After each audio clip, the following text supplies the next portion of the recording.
بسم اللہ الرحمن الرحیم. پروگرام ایشو ٹوڈے پہ میں ہوں ساجد شاہ. ناظرین، آج پروگرام میں ہمارے ساتھ ایک ایسی شخصیت موجود ہیں جنہوں نے خود بھی اس ملک و قوم کے لیے کافی خدمات سر انجام دی، لیکن ان کے فادر ان فادر کی ان باپ کی صاحبزادی ہیں جنہوں نے پاک فوج کو جوائن کیا. سرگودھا سے ان کا تعلق ہے. پاک فوج میں انہوں نے انتہائی نمایاں خدمات سر انجام دی، جس کی وجہ سے ان کو ستارہ بصالت اور ہلال امتیاز ملٹری سے بھی نوازا گیا. 1965 اور 1971 کی جنگوں میں شریک رہے، اور اس کے علاوہ جو پاکستان انڈیا کی جنگیں ہوئی تھیں، اس کے علاوہ سوویت یونین کے خلاف جو جنگیں ہوئی تھیں اس دوران بھی انہوں نے اپنی خدمات سر انجام دی.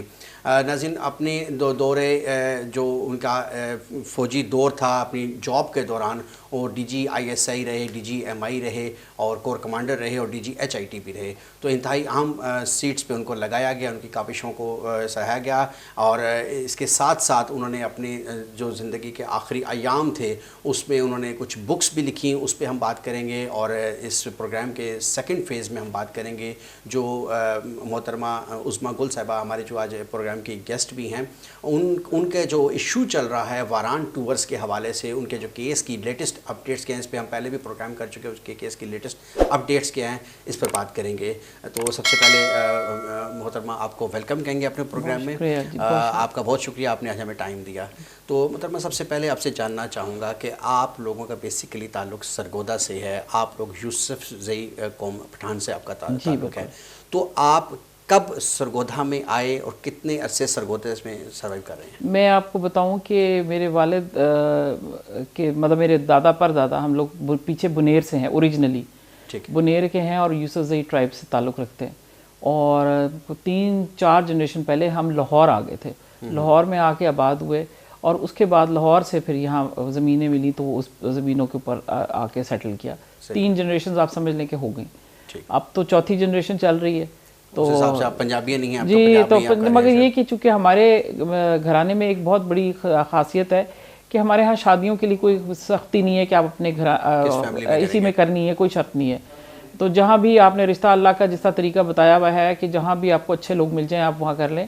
تو میری جو دادی تھی وہ راجپوت پنجابی تھیں، تو اس لیے ایسی کوئی بات نہیں ہے ہمارا. اور میری پر دادی جو تھی چوتائی تھیں، 2 بہنیں تھیں، اور میرے دادا اور ان کی بھائی کے ساتھ دونوں بہنوں کی شادی ہوئی. اور اس طریقے سے تو ہمارے خاندان میں ایسی کوئی چیز نہیں. جی بالکل، اس طریقے سے ہم لوگ زیادہ یہ یقین رکھتے ہیں کہ کنبہ بڑھانا جس کو کہتے ہیں کہ جی مختلف برادریوں میں فیملیوں میں شادی کی جائے تو کنبہ بڑھتا ہے. بالکل بہتر ہوتا ہے جی. اور اچھا جنرل صاحب نے سرگودھا سے ابتدائی تعلیم حاصل کی اور پھر اسٹڈیز کے بعد پاک فوج کو جوائن کیا. تو آپ کی فیملی میں اور لوگ بھی تھے پاک فوج میں، یا انہوں نے خود کس سے انسپریشن لی اور وہ اس طرف جوائن کیا؟ میں آپ کو بتاؤں کہ جنرل صاحب تو میرے دادا وغیرہ ظاہر ہے ذمہ دارہ کرتے تھے. تو پہلے وہ ملٹری اکاؤنٹس میں تھے میرے دادا، وہ بھی فوج سے ہی تعلق تھا. اور ہمارے اس طریقے سے فیملی میں میرے پر دادا بھی تھے، وہ تو فوج ہی سے ہم سب کا تعلق تھا. تو مگر وہاں گاؤں میں ان نے گھر جب آباد کیا اپنی زمین اور وہاں رہے، تو وہ باقاعدہ میرے والد صاحب اللہ ان کو جنت نصیب کرے ایک گاؤں کے اسکول میں پڑھتے تھے. اور بلکہ بتایا کرتے تھے کہ میں مولوی صاحب کے ہفتے میں ایک دفعہ باری آتی تھی کپڑے دھونے کے لیے بھی، اور ایک بہت شرمندہ ہوتے تھے کہ مجھے چھوٹے تھے تو کہ ایک لمبا سا کرتا پہنا دیا جاتا تھا، کیونکہ اسکول کے اندر سب لوگوں نے وہی پہنا ہوتا تھا. تو ان کو شلوار کے اوپر بہت جھگڑا ہوتا تھا کہ باقی لوگوں نے نہیں پہنا تو آپ نہیں پہن سکتے. تو گھر میں شلوار پہنتے تھے، شلوار قمیض، اور اسکول جانے کے لیے ایک لمبا سا کرتا پہنا دیا جاتا تھا. تو میرے والد صاحب نے ایک دیہاتی اسکول سے پڑھا ہے، اور اس کے بعد پھر آہستہ آہستہ پڑھتے ہوئے پھر گورنمنٹ کالج میں داخلہ ہوا. میٹرکس ظاہر ہے سرگودھا سے ہی کیا، اور پھر گورنمنٹ کالج میں داخلہ ہو گیا. پھر وہاں سے پڑھ کے پھر فوج جا کے جوائن کی. فوج میں بیسک انسپریشن اگر میں کہوں کہ جہاں سے وہ بہت تھے مروب، اور میری ساس بھی اور میری پھپھی میری بڑی بہن تھی میرے والد کی، وہ بہت زیادہ نسیم حجازی کو پڑھا کرتی تھیں. اور انہوں نے پھر میرے والد کے صاحب کی بھی کس طرف رغبت کرائی، اور وہ نسیم حجازی کی کتابوں سے بہت زیادہ انسپائرڈ تھے. اور محمد بن قاسم ان کا ہیرو تھا اصل. تو اللہ جی نہیں، ایگریشن محمد بن قاسم ایگریسو نہیں تھے بہت، وہ تو بہت فرق رہتے تھے. مگر ان کے ہیرو وہ نسیم حجازی کا وہ دور تھا جہاں انہوں نے کتابیں ایسی لکھی، تو ان سے انسپائرڈ تھے. تو فوج بھی جوائن کرنا کا مقصد یہی تھا کہ وہ اچھا ان کے لائف ٹائم میں جو انہوں نے جاب کی ہے، جاب کے دوران انہیں ظاہرہ ستارہ بصالت ملا، ہلال امتیاز ملٹری ملا. تو کچھ ایسی ان کی نمایاں چیزیں آپ شیئر کر سکیں جو انہوں نے اپنی جاب کے دوران کچھ ایسی کاوشیں کی ہیں ملک و قوم کے لیے؟ میرے والد صاحب کا تو خیر ایز کیپٹن جیسے وہ FIU میں تھے، اور اس طریقے سے ان کی ساری زندگی کے ایسے واقعات ہیں جو کہ جہاں معاملات جو انہوں نے کیے ہیں کہ وہ یہ تمغہ بصالت اور ستارہ ہلال امتیاز یہ بہت کم ہے، مگر کیونکہ ان کی پبلکلی ریکگنیشن ہو ہی نہیں سکتی جو انہوں نے کام کیے ہیں، ان کو ہمیں تو ان تمغوں کی بھی ضرورت نہیں ہے اپنے ملک کے لیے، تو انسان تو یہ، مگر یہ تمغے تو صرف اس لیے کہ وہ چیزیں جو کہ آپ جن چیزوں پہ ان کو اپریشیٹ کر سکتے ہیں ظاہراً وہ ہیں، مگر اصل جو ان کی کارکردگیاں ہیں یا جو ان کا اصل کام ہے وہ بیان ہی نہیں کیا جا سکتا، اس کی ضرورت بھی نہیں ہے، یہاں وہ حالات بھی نہیں ہیں، اور ایسے لوگوں کے جو کارنامے ہوتے ہیں وہ مخفی رہیں تو اچھے ہوتے ہیں. جی بالکل. اچھا، اپنے لائف کے دوران، جاب کے دوران، آپ چونکہ ان کے 2 ہی بچے ہیں، آپ 2 بہن بھائی ہیں ان کے، تو اپنی جاب کے دوران انہیں اپنی جاب کو فل ٹف ٹائم دیا اور جس کی وجہ سے اس قدر کامیابی کے جھنڈے گاڑے، تو بحیثیت باپ آپ لوگوں کو وہ شفقت، پیار، وہ ٹائم دے سکے؟ پہلی بات ہے کہ میں تھوڑی سی آپ کی تصحیح کر دوں کہ ہم 4 بہن بھائی تھے. اچھا. اور میں سب سے بڑی ہوں، پھر میرے بعد میری بہن جس کا انتقال ہو گیا ہے، اور وہ جنرل صاحب کی زندگی میں اس کا انتقال ہو گیا تھا، پھر میرے 2 بھائی ہیں. ایک بھائی میرا آسٹریلیا میں ہوتا ہے اور ایک یہاں ہوتا ہے، تو ہم 4 بہن بھائی ہیں. عجیب سی بات ہے، سارے لوگ یہی سمجھتے ہیں جنرل صاحب بہت زیادہ بزی تھے اور بہت ان کی زندگی بہت مصروف تھی، اور ہم جب چھوٹے تھے تب بھی بہت مصروف رہا کرتے تھے، کیونکہ ان کی کچھ کام ہی ایسے نوعیت کے تھے. شروع سے ہی فوج میں بھی وہ جانچ لیے گئے تھے کہ وہ کس طرح کے کام کریں گے، تو اس میں ان کو مختلف مصروف رہا کرتے تھے. بہت زیادہ ہمیں ٹائم دیا، بہت جنرل صاحب نے بہت ٹائم دیا، اور ان کے ٹائم دینے کا انداز بہت فرق تھا کہ وہ کہیں ایکسٹرا باہر نہیں پھرتے تھے. کہیں آپ کبھی نہیں سنیں گے کہ وہ سیروں پہ گئے ہیں یا ہوٹلنگ کر رہے ہیں، کہیں باہر نکلے ہوئے ہیں، ہر جگہ اپنی فیملی کے ساتھ. بہت ایک جس کو کہتے ہیں فیملی مین تھے میرے والد صاحب، وہ اس طرح تھے. اور اگر جیسے میں چھوٹی تھی تو مجھے صبح صبح بستر سے گھسیٹ کے نکالا جاتا تھا کہ اٹھو اور چلو، اور شبنم پہ باہر واک کراتے تھے ننگے پیر کے، جیسے آنکھیں اچھی ہوتی ہیں، یا جس طریقے سے کئی باتیں جیسے ذرا بڑی ہوئی تو مجھے، ہماری جیل میں پوسٹنگ تھی تو ہمارا گھر دریا کے کنارے قریب تھا، تو مجھے واک پہ لے جاتے تھے، وہاں صبح باتیں وہاں کرتے تھے. تو یا اپنے فیملی کو پراپر ٹائم دیا جاتا، ہر بچے کو پورا ٹائم. میری والدہ کو بہت زیادہ ٹائم. میری والدہ کو تو انہوں نے اتنے محبت سے رکھا کہ ہم تو ان کو مذاق میں کہا کرتے تھے آپ بڈھے ہیر نہ جائیں، کہ بہت زیادہ محبت، ایکسٹرا آرڈنری محبت آخر وقت تک. تو اچھا، زبردست ہو گیا. اچھا، یہ جنرل صاحب جو ہیں وہ سابق آرمی چیف مرحوم جنرل ضیاء صاحب کے ساتھ جب رہی ہیں تو اس وقت ان پہ بھی عروج تھا، اور یہ بھی ایک اہم پوسٹوں پہ DGISI رہے، DGIMI رہے، پھر جو کور کمانڈر رہے ہیں، اور DGHIT بھی رہے ہیں. تو ان دنوں میں ان کو ایڈمنسٹریٹر کا عہدہ دیا گیا ملتان کا، یا اس کے ساتھ جو ریاست تھی اس وقت بہاولپور کا. تو اس وقت مارشل لا کا دور تھا، مارشل لا کے دور میں انہوں نے ایز اے ایڈمنسٹریٹر کام کیا. ایم آئی ٹرو؟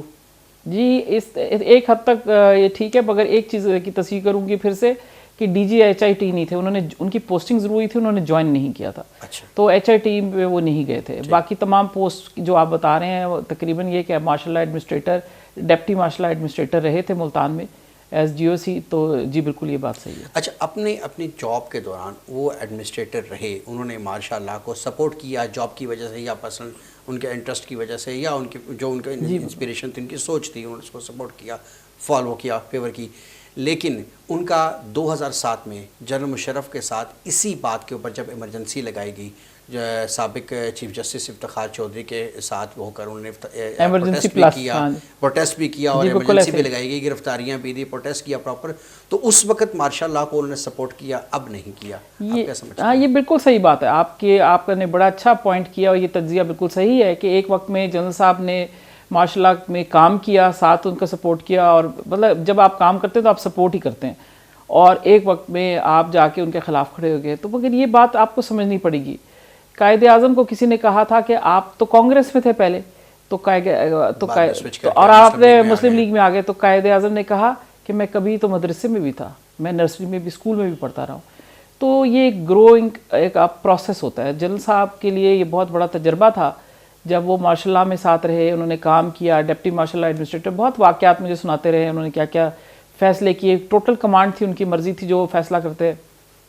تو مجھے بتایا تھا، ہمیشہ بات کرتے رہے کہ جو انہوں نے وہاں اس میں دیکھا تو انہوں نے اندازہ لگایا کہ مارشل لا ہمارے ملک کے مسائل کا حل نہیں ہے، اور یہ جب بھی ڈیموکریسی وہ بہت پکے جمہوریت کے قائل تھے، مگر یہ والی جمہوریت نہیں جو ہمارے ملک میں آج ہے، یہ جہاں ربر سٹیمپ قسم کی پارلیمنٹ ہو، جہاں جعلی کاروائیاں یہ جمہوریت نہیں جی، ناٹ ایٹ ہمارے ملک میں آج ہے، نہیں بالکل نہیں۔ تو پھر وہ مشرف ٹائم ٹھیک تھا؟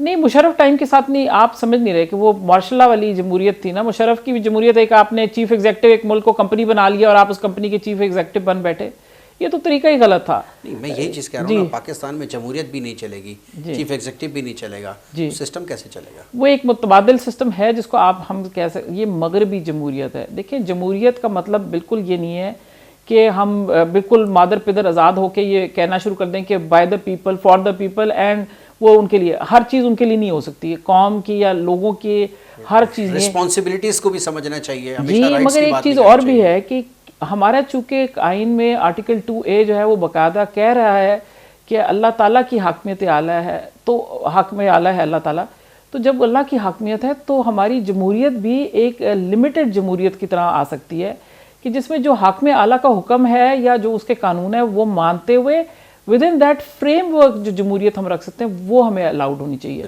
سو جو جنرل صاحب کی سوچ تھی وہ اسی طرح تھی۔ بالکل صحیح ہے، جو ابھی ٹائم چل رہا ہے، جمہوریت کی بات آپ نے بالکل صحیح کی، بہت اچھا آپ نے انداز سے سینیریو بیان کیا۔ سجیشن کیا ہے اس دور میں کس طریقے سے بہتری ہونی چاہیے، کیونکہ یہ ٹوٹل پولیٹیکل سسٹم تو ہر طریقے سے آزمایا جا چکا ہے، جو پاکستان کی پریزنٹ کنڈیشن یہ فیل ہو چکا ہے۔ سلوشن کیا ہے؟ کہیں پر آمریت آتی ہے تو وہ بری طرح سے کرٹیسائز انٹرنیشنلی اور نیشنلی کی جاتی ہے، جمہوریت آتی ہے تو وہ الگ لیگ پولنگ کی جاتی ہے، تو اس سسٹم کو کس طریقے سے بہتر کیا جا سکتا ہے؟ آپ کا بڑا ٹائم گزرا فادر کے ساتھ اس چیزوں کو دیکھتے ہوئے۔ سب سے پہلی تو میں بات بتانا آپ کو چاہتی ہوں کہ انٹرنیشنل اگر ہم نے فیصلہ کرنا ہے، یہ جو سب سے پہلے کہیں بھی قومیں ترقی کرتی ہیں یا کوئی بھی سٹیپ لینا ہوتا ہے بڑا، تو اس کے لیے آپ ایک پہلے فیصلہ کرتے ہیں، ارادہ کرتے ہیں اور پھر اس پہ فیصلہ کرتے ہیں اور پھر اس پہ قائم رہتے ہیں۔ آپ میں وہ کریج ہونی چاہیے اور کمٹمنٹ، آپ میں وہ جرت بھی ہونی چاہیے اور آپ میں کمٹمنٹ بھی ہونی چاہیے کہ آپ کریں اور آپ اس کو پھر آگے اس کو لے کے آگے چلنے کے لیے بنے۔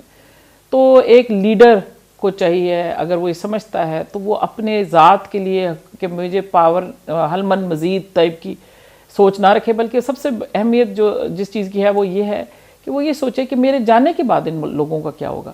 تو آمریت اس لیے ہمارے لیے فیل ہے کہ آمریت میں تو ہر بندہ یہ شخص یہ چاہتا ہے کہ میرے بعد میرے بچے یا میری فیملی یا جو میں کہہ دیا۔ تو ہمارے پاس تو اصل میں حقیقتاً ہم مسلمان ہیں، ہم کلمہ گو ہیں، ہمارے پاس تو ایک ہی ہستی ہے جس کے ہم نے حکم ماننا ہے اور وہ ہے اللہ تعالیٰ کی ذات، تو ہم اس سے نکل نہیں سکتے۔ اس ملک میں جس نے بھی حکمرانی کی اس نے یہی نعرہ لگایا، جیسے ابھی آپ نے فرمایا، نعرہ یہی لگایا کہ اللہ کے حکم کے مطابق۔ اس کی انٹینشن کبھی ٹھیک بھی تھی، کبھی اس کی مجبوریاں بھی تھیں، لیکن مسئلہ یہ بن گیا کہ بحیثیت قوم ہمیں کیا کردار ادا کرنا چاہیے۔ ہم نے جن کو آزمایا ہوا ہے یا جن کو ہم سمجھتے ہیں جو را ہینڈ ہیں، ہم ان دونوں میں سے کیسے کسی کو سلیکٹ کر کے اس ملک کی باغ ڈور ان کے حوالے کریں؟ دیکھیے، سب سے پہلی بات ہے بحیثیت قوم، میں اگر سمجھتی ہوں، میں تو اپنی ذات کے متعلق حوالے سے بات کروں گی کہ ہمیں سب سے پہلے تو اپنے اندر دیکھنے کی ضرورت ہے کہ ہم اپنے دل کے اندر اپنے آپ کو کہ ایک صحیح حکمران ہمیں چاہیے بھی ہے۔ اگر ہم صرف وہ شغل میلہ کرنے کے لیے یا ہم ایک بت پرستی کی طرح، میں نے جیسے کہ ایک دفعہ کالم میں لکھا بھی تھا کہ ہم بت پرست ہیں، یہ بت پرستی جو ہم بڑے بڑے لیڈران کی کہ ان میں کوئی غلطی ہے نہیں، وہ غلطی ہو ہی نہیں سکتی، نہیں جی، وہ تو توبہ نعوذ باللہ نبوت کے لیول پہ ان کو ڈیل کرتے ہیں کہ ان کو ایسے کرتے ہیں کہ وہ کبھی غلطی ہو ہی نہیں سکتی، اب لڑنے مرنے پہ لوگ اتر آتے ہیں۔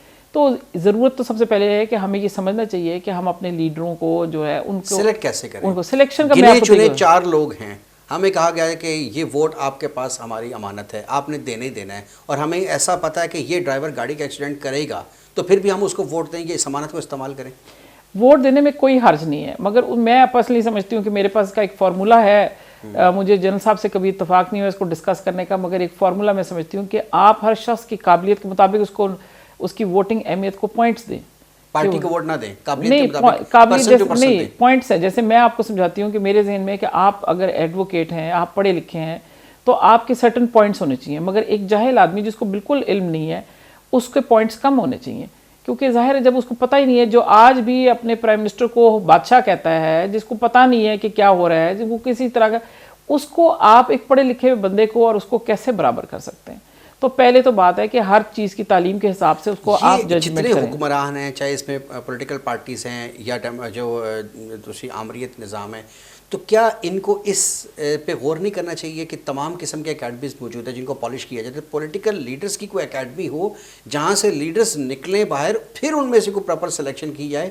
یا یہ جو بادشاہی نظام آپ جیسے ابھی آپ نے فرمایا چلتا آ رہا ہے اور اس میں ایک کے بعد اندھے آنکھیں بند یہ دیکھیں آپ کو سمجھنا پڑے گا، یہ وہی والی بات ہے جیسے جاگیرانہ نظام چل رہا ہے آج کل سندھ میں بھی ابھی تک ہے، قائم ہے، اور اسی طریقے سے یہ بالکل ایسے ہے کہ یہ جان بوجھ کے ایسے کرتے ہیں، یہ چاہتے ہیں کہ آگے سے میرے بچے کو مل جائے اور اس کے بچے کو مل جائے اور آپ پورے خاندان آگے لے کے چلے. بچے کو ملنا کوئی حرج نہیں ہے، مگر وہ اس کو کہتے ہیں نا first deserve and then desire, کہ وہ پہلے اس کے لیے ایفرٹ کرے، وہ اپنے آپ کو سیاسی میدان میں لائے، اپنا مقام بنائے. مگر وہاں تو پہلے دن آپ جا کے ہیڈ ٹیبل پہ بیٹھ کے میٹنگ کر لیں گے تو پھر تو آپ کی کوئی مطلب تو سیکھیں گے نہیں، آپ نہیں سیکھ سکتے، آپ کو دھکے کھانے پڑتے ہیں، آپ کو اسٹرگل کرنی پڑتی ہے اور آپ کو اس ملک کے ساتھ کمٹمنٹ کی ضرورت ہے. جی مگر ہمارے ہاں تو آپ کو پتہ خانقاہی نظام سسٹم کی طرح سے اس کو لے کے چل رہے ہیں. اب اس طرح جنرل صاحب نے اتنا عرصہ فوج میں گزارا، اس کے بعد انہوں نے بہتر سمجھا کہ نہیں ماشاء اللہ اس کا حل نہیں ہے، اس کا ڈیموکریٹک بہترین انتقام ہے، بہترین نظام ہے.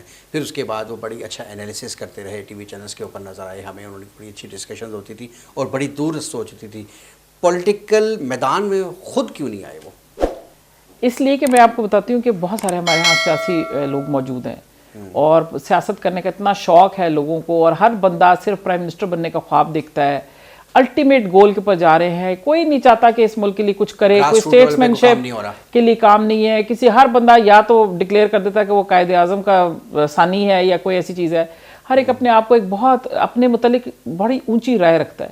اس کی ضرورت نہیں ہے. ہمیں میرے والد صاحب اس چیز کو سمجھتے تھے کہ جی ہماری نظریات جو ہیں وہ ہمارے لیے بہت اہمیت رکھتی ہیں.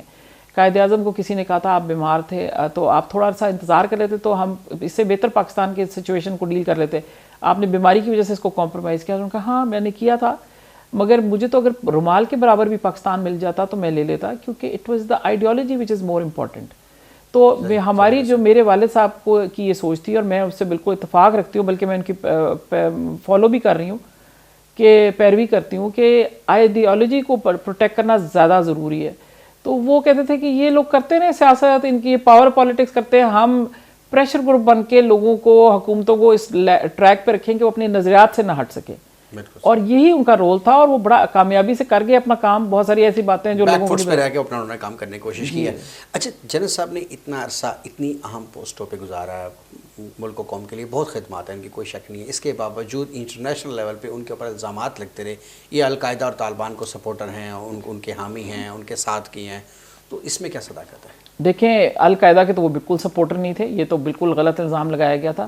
طالبان کے تو تھے اور وہ کھلے عام کہا کرتے تھے کہ میں ان کو سپورٹ کرتا ہوں کیونکہ ان کا حق ہے. آپ نے جا کے کسی کے ملک میں اس پہ اس کو ڈکٹیٹ کرانے کی کوشش کی کہ کیسے آپ نے حکمرانی کرنی ہے. آپ سمجھتی طالبان دو قسم کے تھے، گڈ اور بیڈ طالبان ہیں؟ نہیں، میں سمجھتی ہوں کہ جو افغانستان میں وہ دوسرے طالبان ہیں، جو یہاں ٹی ٹی پی ہے وہ یہ ان کا نام خراب کرنے کے لیے انہوں نے بھی ایک لبادہ اوڑھ کے، جیسے جس کو ہم انگریزی میں ڈوپل گینگر کہتے ہیں، کہ انہوں نے ان کی شکل بنا کے اپنی طرف سے کہ وہ رکھ لیے. مگر یہ بالکل نہیں ان کے، تو بلکہ جو میری اطلاع تھی، میں بہت ساری ایسی چیزیں جانتی ہوں جس کی وجہ سے مجھے یہ پتہ ہے کہ یہ تو باقاعدہ را اسپانسرڈ تھے. جب ان کے ہائیڈ آؤٹس کے اوپر ریڈز کی گئی ہیں تو نیچے پورا انڈین اکوپمنٹ، آپریشن تھیٹرز وغیرہ بنے ہوئے تھے جس میں تمام اوزار، آلے اور سب چیزیں وہ سب انڈین تھیں. تو یہ تو باقاعدہ را کے پلانٹڈ لوگ تھے. تو اس لیے ان کو تو ہم نہیں گن سکتے اگر طالبان آپ ان کو یہاں کے کہیں. جو افغانستان کے طالبان ہیں وہ تو وہاں کے جائز حکمران تھے. ان کی تو مطلب آپ یقین کیجئے کہ انہوں نے پیس لایا تھا افغانستان میں اور انہوں نے ایک حکمرانی کی. اور کیا چیز تھی جس پہ آپ نے جا کے ان پہ اٹیک کر دیا اور ان کو آج اتنا رگڑا، اتنے سالوں لگایا. 19 سال سے ایک وہ ایک کشمکش میں آپ نے کتنی جنریشنز بیچ میں ضائع کر دیں، اور آپ نے اس کے بعد آج بھی امریکہ کو ذرا بھی اس کی تکلیف نہیں ہے. صرف یہ ہے کہ ہمارا الیکشن کیمپین پہ ہمارا افیکٹ اچھا ہو جائے، یا اب 26 جو اتحادی ممالک ہیں وہاں سے نکلنا چاہتے ہیں وہ نکل نہیں سکتے کیونکہ باعزت طریقے سے طالبان اب ان کو نکلنے نہیں دے رہے. اور یہ جس طرح پیس ڈیل ہے، آپ کو پتہ ہے، آپ نے خود بھی دیکھا ہوگا زلمے خلیل زاد وغیرہ کو، کہ کس طریقے سے یہ گھٹنوں کے بل گر کے اس وقت جو ہے یہ طالبان کے ساتھ ڈیل کرنے کی کوشش کر رہے ہیں. ایک وقت وہ تھا کہ ملا عمر کی آواز تک کسی کو سنائی نہیں دیتی تھی، اور انہوں نے بین کیا ہوا تھا کہ اس کو کوئی میڈیا پہ کوریج نہیں آئے گی اور کوئی آواز نہیں اس کی سنے گا. اور آج ایک وقت یہ ہے کہ جس وقت ڈونلڈ ٹرمپ صاحب سے ملا برادر نے بات کی 25-30 منٹ کی، تو انہوں نے باقاعدہ فخریہ جگہ جگہ انٹرویوز دیا اور انہوں نے کہا کہ